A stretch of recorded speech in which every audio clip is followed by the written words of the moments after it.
Hello and a very warm welcome to a brand new edition of World Panorama with me, Frank Pereira, on Rajya Sabha television. Over the next half an hour, we'll bring you a roundup of all the significant events that have happened around the world this week. But first, a look at the headlines. War of words between North Korea and the United States takes a new turn. North Korea's foreign minister accuses Donald Trump of having lit the wick of a war between both countries.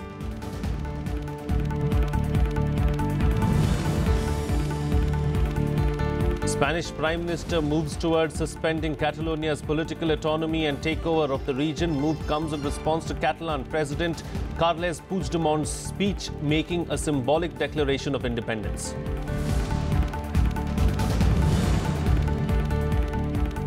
The US and Israel withdraw from the UNESCO. America accuses the body of anti-Israel bias. Tel Aviv calls the UN body a theatre of the absurd. China says it will continue to actively support the institution.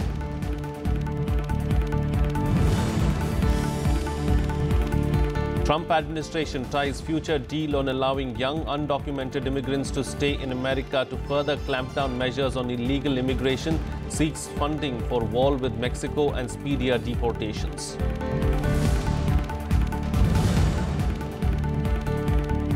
And massive wildfires rage across the United States state of California. Dozens of people killed and thousands displaced. State of emergency declared after the blaze destroys lakhs of acres in the famous wine county of the region.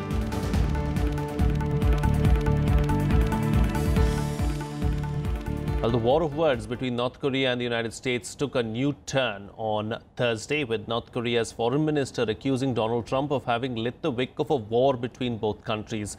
The US president asserted that the problem of North Korea has reached a point where something has to be done.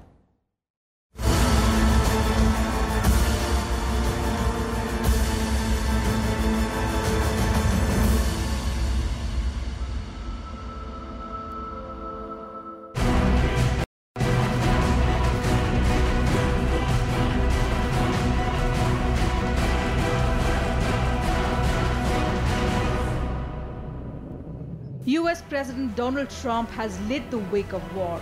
North Korean Foreign Minister Ri Yong-ho was quoted saying this by a Russian state news agency on Wednesday. Ri called Donald Trump's September speech to the United Nations General Assembly in New York a tipping point. It was followed by weeks of escalating tensions between North Korea and the United States. Russian agency TASS quoted Ri as saying that by his bellicose and insane statement in the UN arena, Trump, it can be said, lit the wick of the war against us. We need to settle the final score only with a hail of fire, not words. The North Korean foreign minister also echoed previous warnings to the US by leader Kim Jong-un. He said the United States should act sensibly and stop touching North Korea if they do not want to disgrace themselves in the face of the whole world. The North Korean forces will not leave America, the aggressor state, unpunished. During his remarks at the UN last month, Trump threatened to totally destroy North Korea, while also mocking the country's leader, calling him Rocket Man. On Wednesday, during an appearance with Canadian Prime Minister Justin Trudeau at the White House, Trump said that while he listens to others around him, he has a tougher attitude when it comes to North Korea. I think I have a little bit different attitude on North Korea than other people might have. And I listen to everybody, but ultimately my attitude is the one that matters, isn't it? That's the way it works. That's the way the system is. But I think I might have a somewhat different attitude and a different way than other people. I think perhaps I feel stronger and tougher on that subject than other people. But I listen to everybody, and ultimately I will do what's right for the United States and really what's right for the world, because that's really a world problem. That's beyond just the United States. That's a world problem, and it's a problem that has to be solved. He also confirmed that he had North Korea on mind last week when he described a gathering of military leaders as the calm before the storm. Something has to be done. We can't allow this to happen. Now, China's been very helpful, I think, who knows? They seem to be very helpful. They cut off banking to North Korea. That's something they've never done before. They've cut down, way down on the fuel, a lot of other things. We're going to see what happens. But we cannot allow this to happen. This should have been taken care of long ago. Tensions between North Korea and the United States are at an all-time high, with Pyongyang launching a flurry of missiles and conducting its sixth and most powerful nuclear test last month. Bureau Report, Rajya Sabha TV. Well, joining me for a chat this week to talk about this is Jayant Jacob of the Hindustan Times. Thank you so much for joining me on the program. You know, as far as this North Korean crisis is concerned, the rhetoric from both the sides, the United States and North Korea, is extremely high. And every week we see something new being said. You know, Trump says he's going to up the ante against North Korea.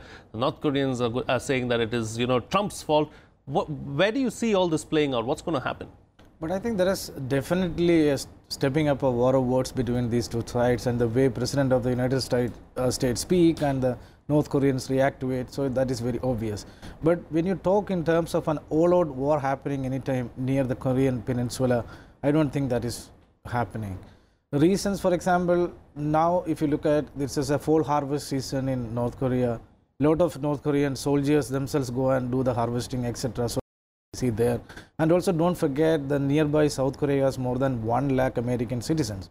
There is no evacuation being sounded out. Out of that 1 lakh, some 28,000 are US military people. So there is no preparation you can see anywhere from there. And also I think both are testing each other's nerves and nobody is backing out. So the rhetoric is set to rise further. That's my reading of the situation. The rhetoric is set to rise, but there's no war anywhere in sight for the time being. But you know, as far as the sanctions are concerned, sanctions have been imposed on North Korea over the last few months. We've seen fresh sanctions every now and then. Of course, they're not as severe as the United States want the sanctions to be. But are these sanctions hurting North Korea at all? Not on the ground. For example, you look at the way North Koreans are behaving. They don't look like a country which is under severe sanction. And also sanction as a political or a punitive tool to control rogue regimes. It hasn't worked in recent past. And also they are high on taking on a mighty enemy and a much bigger power. And also I think it's not, when this kind of situation happens, a country is not run on the principles of economics and trade, etc. And also there are countries which still support them. And also any kind of sanctions which will further isolate or test the patience of North Korea is not good for the stability of the region. Also don't forget the way what is happening with the Iran nuclear deal, and you also have the danger of another nuclear confrontation happening. But at the same time, international organization which was campaigning for the elimination of nuclear weapon won the Global Peace Prize this year, Nobel Prize. So it's a bit of a complex situation there. But I think the sanctions hasn't worked in the case of North Korea. I think diplomacy is the only means through which two countries can talk about issues and sorting them out. At the same time, I would like to say one more thing. What is the incentive for North Korea to back off? Actually, there is none. There is none, and it of course all this plays out into the hands of China, because the Chinese are quietly needling the United States through North Korea, it seems so. You know, but Russians have come forward and said that there should be some kind of dialogue. That's what you have also spoken about just now. You know, Putin has time and again said the only way to diffuse the situation is to bring about a dialogue. But do you see two men like Trump and Kim Jong-un actually coming down, sitting down at the table and actually talking? If you listen to after all that's been said. Yeah. After these two leaders, when you listen to both of them, there is no possibility of a talk happening. But if you listen to more sensible voices coming from the American side, like the White House Chief of Staff or their Defense Secretary, but they sounded more sensible. I think though President Trump has already made said his attitude to North Korea is what matters the most, I think when it comes to a collective discussion and collective decision making and the way geopolitics is played out in the region, I don't think insane voice from Donald Trump, which we have been hearing all this while, can triumph over the more sensible versions of arguments which his own colleagues are putting forward. Is Trump just playing to the galleries and playing to his vote base in America right now by making some of these statements? But one thing we should give to Trump is that he hasn't changed from the day he was the presidential candidate. His rhetoric continues to be the same.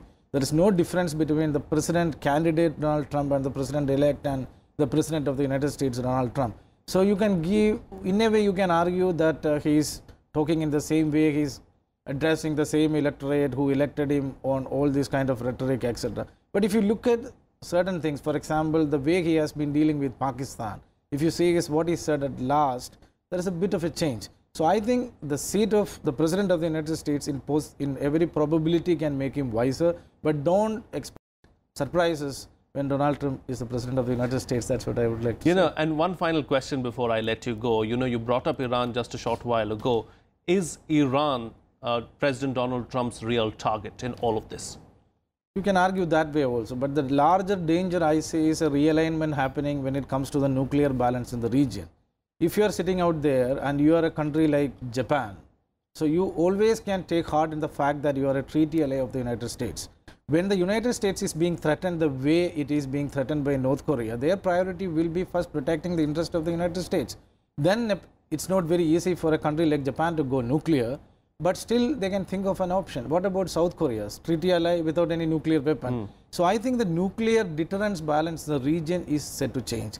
And the way Donald Trump has dealt with Iran, after so much of hard work, you agreed Iran to the discussion table and had a fairly good deal, and Iran is following that. If you unsettle everything, you have no scope of getting similar kind of a deal with North Korea in the near future. Sure. All right, we'll have to leave to that. Thank you so much, Jayant Jacob, for joining us on the program, putting things into perspective for us. Thank you. Well, Spain has reacted angrily to Catalan President Carles Puigdemont's Tuesday address in the Catalan Parliament. Spanish Prime Minister Mariano Rajoy has warned Catalonia of activating Section 155 of the Constitution that allows him to suspend Catalonia's political autonomy and take over the region. Meanwhile, there is a mixed response among the people regarding Puigdemont's suspension of independence to allow talks with Madrid.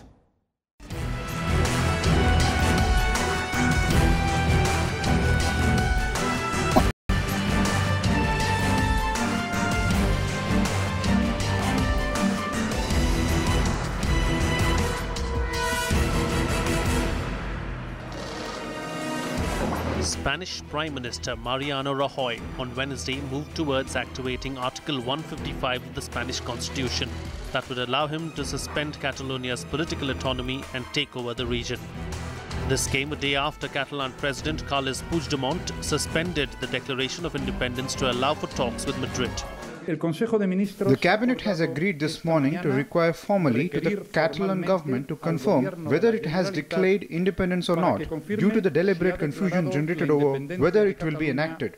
This request, prior to any of the measures that the government can take under Article 155 of our Constitution, tries to offer citizens the security and the clarity such an important matter requires. The decision was taken at an emergency meeting of the Spanish cabinet to decide the government's response to Catalonia's president's move. Responding angrily to Puigdemont's speech, the Spanish government said the Catalan government could not act on the results of the referendum. Spain's angry response was triggered by Puigdemont's speech in the Catalan parliament on Tuesday evening, where he made a symbolic declaration of independence based on the results of a referendum held on the 1st of October. However, the president suspended formal steps to secede, saying it will allow for dialogue and mediation. The government and myself, we propose Parliament suspend the effects of the Declaration of Independence to undertake talks in the coming weeks, without which it is impossible to reach to an agreed solution. We strongly believe that the moment requires not only to allay the tensions, but above all to make clear compromise to advance the demands made by Catalan people, taking into account the results of October 1st. Puigdemont and other regional politicians also signed a document declaring Catalonia's independence from Spain. There was mixed response among the residents of Catalonia over the president's decision, with some calling the decision prudent. However, many Barcelona residents have voiced concern over what could now become a protracted standoff between the Catalan and Spanish governments. There is more uncertainty now because I think it will be difficult for the state to arrange a dialogue while a unilateral declaration of independence is on the table, while the Catalan government does not work within the legal constitutional framework. I think it is the most prudent move at this stage in order to reduce the pressure and to buy time to get intransigent central government to talk. The Catalan crisis has deeply divided the Spanish nation. The stakes are high for Spain. Losing Catalonia, which has its own language and culture, will deprive Spain of a fifth of its economic output and more than a quarter of exports. Bureau Report, Rajya Sabha Television. Well, it's time for a short break now. Still to come, US and Israel withdraw from UN's Educational, Scientific and Cultural Agency. Donald Trump's decision could cause major problems for the UN agency. That and much more on the other side. Stay tuned. We'll be right back.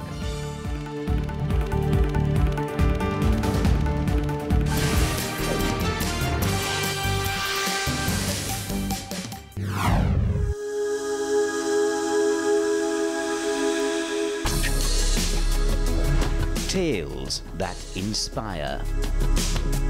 Stories of social change.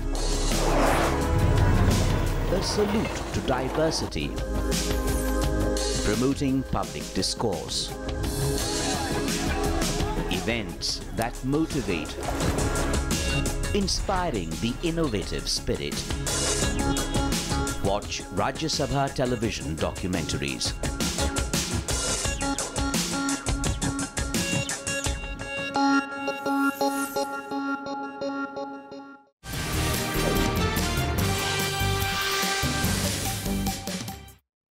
Welcome back. You're watching World Panorama with me, Frank Pereira. The United States on Thursday announced it is withdrawing from the UN cultural body UNESCO, accusing it of anti-Israel bias. Later, Washington also issued a stern warning to other UN agencies that they will be evaluated through the same lens. The withdrawal will take effect on December 31st, 2018. The United States will remain a full member of the UNESCO until then. Following the US's footsteps, Israel also said it will withdraw from the cultural and education body. Israeli Prime Minister Benjamin Netanyahu has instructed the Foreign Ministry to prepare Israel's withdrawal from the organization alongside the United States. Israel has long been at loggerheads with UNESCO, particularly over its decision to admit Palestine as a member in 2011. In July, the UN body declared the old city of Hebron in the occupied West Bank an endangered World Heritage Site, delighting Palestinians and infuriating Israel. UNESCO has reacted, saying it regrets the US's decision.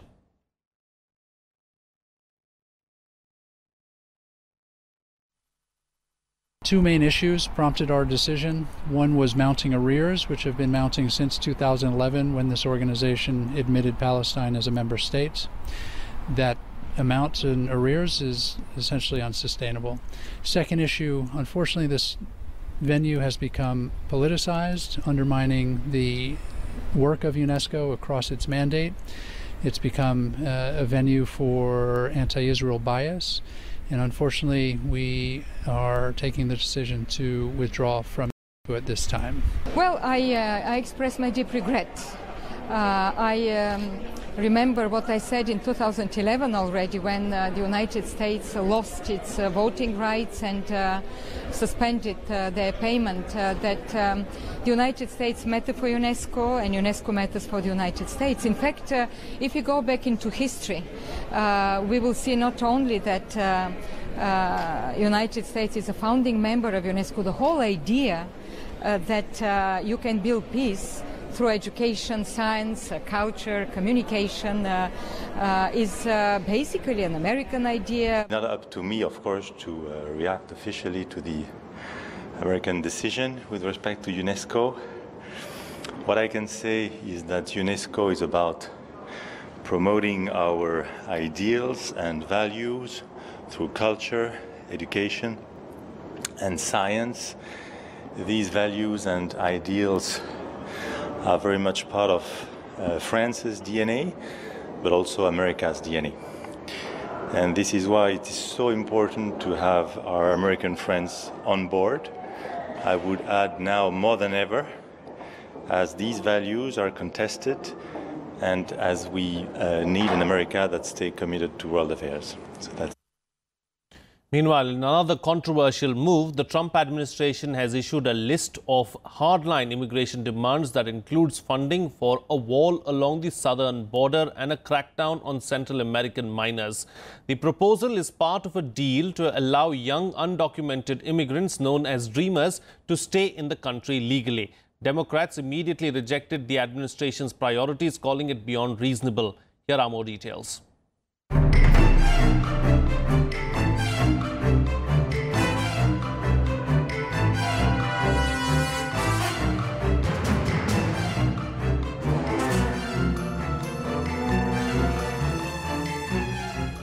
White House has tied any new deal on young undocumented immigrants to a clampdown on illegal immigration, including a border wall with Mexico. US President Donald Trump is asking for funding for the wall, speedier deportations, and the hiring of thousands of new immigration officials. Last month, he ended the Obama-era Dreamer program, which had protected some 690,000 immigrants, and said, "Well, we're working on a plan subject to getting massive border control. We're working on a plan for DACA. People want to see that happen. You have 800,000 young people brought here, no fault of their own. So we're working on a plan. We'll see how it works out. But we're going to get massive border security as part of that. And I think something can happen. We'll see what happens. But something will happen." The list of principles delivered by the White House to the Congress on Sunday includes constructing the border wall with Mexico, employing 10,000 additional immigration and customs enforcement officers, and 1,000 lawyers for the agency. Also, hiring an extra 370 immigration judges and 300 federal prosecutors, banning immigrants from bringing their extended family members to the US, penalizing sanctuary cities that have resisted the Trump administration's efforts to crack down on illegal immigrants, and having companies use an E-Verify program to keep illegal immigrants from getting jobs. Trump told Congress it had 6 months to come up with legislation to help the Dreamers, who are a fraction of the 11 million illegal immigrants in the United States, most of whom are Hispanic. The inclusion of border wall funding in the list could Democrats to accuse Trump of rowing back earlier suggestions that he would keep the wall issue separate from an initiative to help DACA recipients. Bureau Report, Rajya Sabha TV. Meanwhile, massive wildfires sweeping through California have killed dozens of people and damaged thousands of homes, businesses and other buildings. With mandatory evacuation orders still in place, thousands of residents in the affected areas have been warned not to return to their homes until further notice. Here's a report.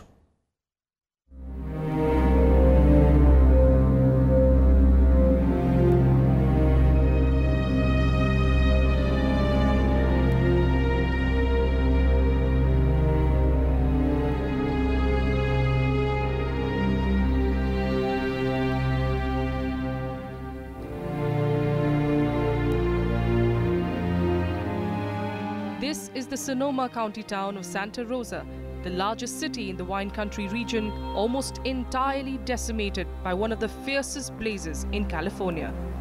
Aerial footage shows block after block of some neighborhoods obliterated with nothing left. The homes here, are all beautiful homes, and now you look around, you see nothing but charred.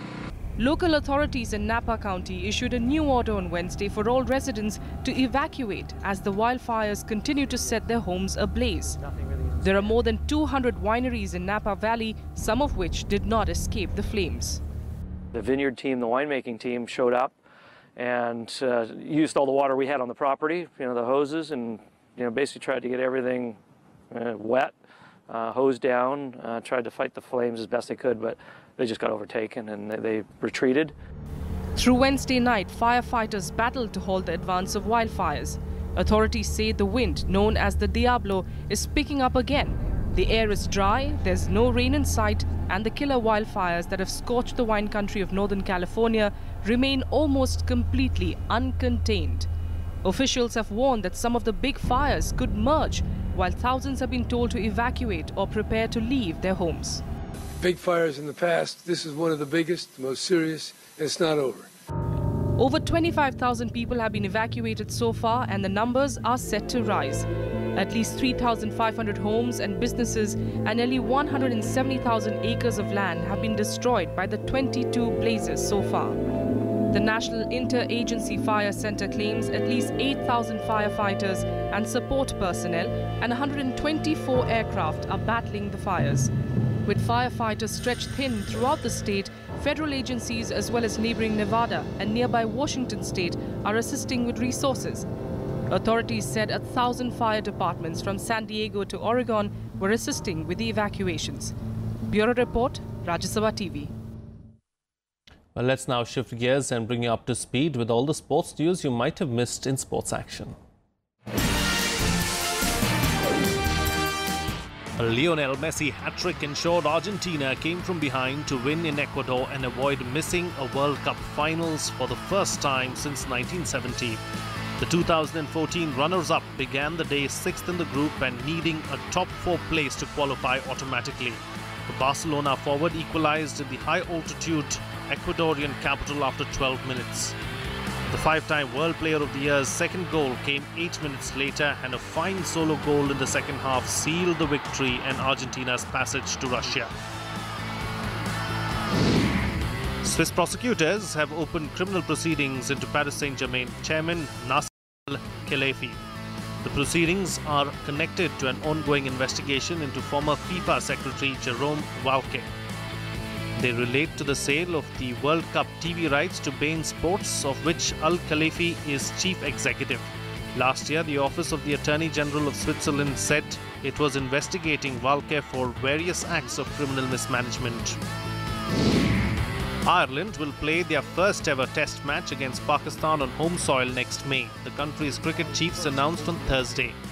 Afghanistan and Ireland became full members of the International Cricket Council in June, taking the number of countries who play the 5-day format of the game from 10 to 12. Since then, Cricket Ireland has been looking for the right opponent for the historic first match. Cricket Ireland Chief Executive Warren Dutrom said they are excited to welcome Pakistan to Ireland for an inaugural test match. Retired NBA legend Michael Jordan has warned that the super team era will create a league with 28 garbage clubs that will struggle. Jordan was tough on the state of the NBA, where several teams have stockpiled talent to try and dethrone the reigning champion Golden State Warriors, who last season united stars Kevin Durant and Stephen Curry to form a dominant squad that claimed the second title in 3 seasons.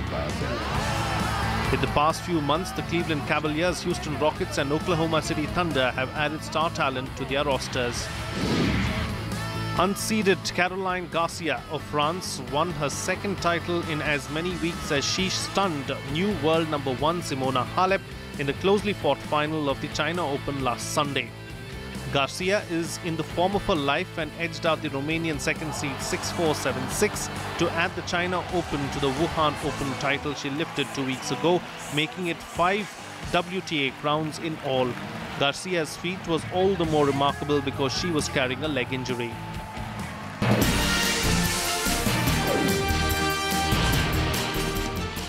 And finally, oil-rich Brunei's absolute ruler marked 50 years in power last week with elaborate celebrations that included a glittering procession through the capital on a gilded chariot. 71-year-old Sultan Hassan al-Bolkiah is now the world's second longest reigning monarch after ascending the throne in the tiny northeast Borneo nation in 1967. I'm going to leave you with these visuals from Brunei. Until next time, this is Frank Pereira signing off.